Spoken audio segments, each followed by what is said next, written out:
বিশালগড় অফিসটিলা বনবিহার এলাকায় মঙ্গলবার রাতে অনিরুদ্ধ ভট্টাচার্য ওরফে কটন নামে এক ব্যক্তি মদমত্ত অবস্থায় এলাকায় তাণ্ডব চালায়।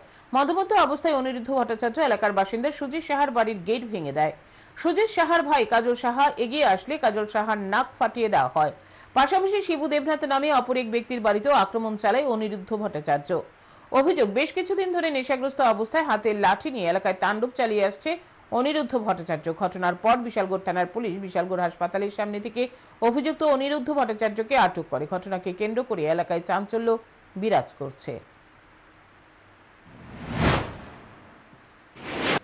এসব করার কারণ এই মদ খা গাঁজা খাইয়া বাড়ি বাড়ি ভাঙে এটা করে।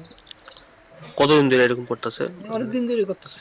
আমাদের গেট মেট বাইরে ভাঙালাইছে, বাথরুম ভাঙছে, তারপরে বাউন্ডারি বেড়াটা ভাঙছে।